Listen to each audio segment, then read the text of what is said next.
नमस्कार। मैं वीके शास्त्री अपने चैनल के माध्यम से आप सभी दर्शकों का बहुत बहुत स्वागत करता हूं। 16 नवंबर 2023 से 28 दिसंबर 2023 के बीच एक अत्यंत महत्वपूर्ण ज्योतिषी घटना घटित होने जा रही है। ग्रहों के राजाधिराज भगवान भुवन भास्कर सूर्यदेव 17 नवंबर को राशि परिवर्तन करके अपने मित्र मंगल की राशि वृश्चिक राशि में गोचर कर चुके हैं और 16 दिसंबर तक वृश्चिक राशि में ही गोचर करेंगे। ग्रहों के सेनापति मंगल 16 नवंबर को स्वराशि वृश्चिक राशि में गोचर कर चुके हैं और 28 दिसंबर तक वृश्चिक में ही गोचर करेंगे। कोई भी ग्रह जब अपनी स्वराशि या मित्र राशि या उच्च की राशि में गोचर करता है तो वो अपना सर्वश्रेष्ठ फल प्रदान करता है। इस गोचर काल में सूर्य अपने मित्र मंगल की राशि में गोचर करेंगे और मंगल अपनी ही राशि वृश्चिक राशि में गोचर करेंगे, तो दोनों ही शुभ फल प्रदान करेंगे। हालांकि इस गोचर का एक नेगेटिव पक्ष ये भी है कि सूर्य मंगल पर राहु की नवम दृष्टि और शनि की दशम दृष्टि भी पड़ेगी और इसके कारण इस पूरे गोचर काल में कुछ तिथियां ऐसी हैं जब आपको विशेष सावधानी भी बरतनी पड़ेगी। तो इस वीडियो में बात करेंगे सूर्य मंगल के इस राशि परिवर्तन का सिंह राशि के जातकों के जीवन पर क्या प्रभाव पड़ेगा। ये विश्लेषण आपकी चंद्र राशि के आधार पर किया जा रहा है, यानी चंद्रमा आपकी जन्म कुंडली में जिस राशि में गोचर कर रहे हैं वही आपकी चंद्र राशि होगी और उसी के आधार पर आपको इस वीडियो को समझना है। मैं आपको वो डेट्स भी बताऊंगा जिसमें आपको विशेष रूप से सावधान रहना होगा। तो ये है सिंह राशि के जातकों की कुंडली। आपके लग्न के स्वामी हैं भगवान भुवन भास्कर सूर्यदेव। सूर्यदेव का गोचर कुंडली के चौथे भाव में है और मंगल का भी गोचर चौथे भाव में है। मंगल यहाँ पर 16 नवंबर से 28 दिसंबर तक गोचर करेंगे और रोचक राजयोग का निर्माण करेंगे। मंगल आपकी कुंडली में भाग्य भाव के स्वामी होकर के चौथे भाव में गोचर कर रहे हैं और रोचक राजयोग बना रहे हैं, तो इस समय भाग्य का पूरा पूरा साथ आपको मिलेगा। रोचक राजयोग मंगल के द्वारा बनने वाला अत्यंत प्रभावशाली राजयोग होता है जो व्यक्ति को अदम्य साहस का धनी बना देता है, टाइम का पंक्चुअल बना देता है और अत्यंत निडर और साहसी बनाता है। और इस राजयोग का आपको सबसे बड़ा लाभ आपके कार्य क्षेत्र में पर मिलेगा, क्योंकि मंगल की दृष्टि जो है वो दशम पर पड़ेगी और मंगल की दृष्टि चौथे भाव पर भी पड़ेगी। तो व्यापार, व्यवसाय, नौकरी, प्रोफेशन, कैरियर, हर दृष्टि से मंगल का ये जो रोचक राजयोग है ये आपके लिए विशेष फल देने वाला होगा। रोचक राजयोग बनने पर व्यक्ति को अच्छा डॉक्टर, अच्छा सर्जन, अच्छा प्रशासक, सेना पुलिस में उच्च अधिकारी ये सब बनता है और इसके प्रभाव से आप राजनीति के क्षेत्र में भी बहुत आगे जा सकते हैं। सूर्य और मंगल राजा और सेनापति, तो ये क्या करेंगे, कार्य क्षेत्र में आपकी नेतृत्व क्षमता को बढ़ाएंगे। आप अपनी टीम के लीडर के रूप में वो कार्य कर जाएंगे जो दूसरों के लिए असंभव प्रतीत होता है। और चूंकि मंगल भूमि के कारक हैं, चौथे भाव में बैठे हैं, चौथा भाव भूमि भवन प्रॉपर्टी का होता है, तो रोचक राजयोग जो है इससे रियल एस्टेट में भी आपको सफलता मिल सकती है। आप बिल्डर या आर्किटेक्ट हो सकते हैं, फार्म हाउस के मालिक हो सकते हैं और मंगल आपको रियल एस्टेट के व्यापार व्यवसाय से या ऐसी चीज़ें जो मेडिकल और सर्जरी से संबंध रखती हैं उनके व्यापार व्यवसाय से इस समय आपको अकूत धन संपदा प्रदान करेंगे। आप फार्मासिस्ट हैं, डॉक्टर हैं, आपका कोई मेडिकल स्टोर है, आपकी कोई नर्सिंग होम है, क्लिनिक है, पैथोलॉजी लैब है, आप किसी तरह से भी मेडिकल के क्षेत्र से जुड़े हुए हैं तो रोचक राजयोग के बनने पर आपको इसमें बहुत बड़ी सफलता मिलेगी, क्योंकि मंगल की जो अष्टम दृष्टि है वो एकादश भाव पर पड़ रही है, लाभ के भाव पर। तो आपको अपनी नौकरी से लाभ मिलेगा, आपको व्यापार से लाभ मिलेगा इस गोचर काल में। अगर आप इंजीनियरिंग और टेक्नोलॉजी के क्षेत्र से जुड़े हैं तो वहाँ भी आप उच्च स्तर की सफलता प्राप्त कर सकते हैं।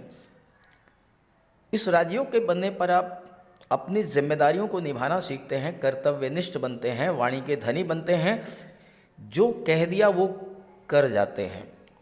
मंगल सेनापति होते हैं, न डरते हैं न दबते हैं, केवल और केवल जीतना जानते हैं।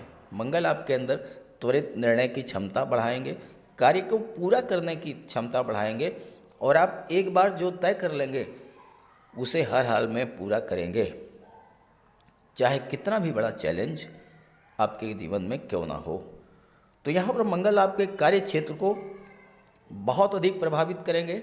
आप शासन प्रशासन के क्षेत्र में हैं, वहाँ पर आपको कोई महत्वपूर्ण जिम्मेदारी मिल सकती है, या फिर आपको प्रमोशन का लाभ मिल सकता है। राजनीति के क्षेत्र में सूर्य और मंगल के प्रभाव से आपको उच्च पद मिल सकता है। चौथा भाव जनता का होता है, यहाँ पर सूर्य और मंगल बैठे हैं और मंगल राजयोग बना रहे हैं। सूर्य अपने मित्र की राशि में गोचर कर रहे हैं। तो इस समय आपको इस गोचर का हर क्षेत्र में बहुत बड़ा लाभ मिलेगा। चूँकि मंगल की दृष्टि कुंडली के लाभ के भाव पर है, तो इस समय आपके संबंध जो हैं वो समाज के गणमान्य प्रतिष्ठित व्यक्तियों से बनेंगे और आपको उसका लाभ प्राप्त होगा।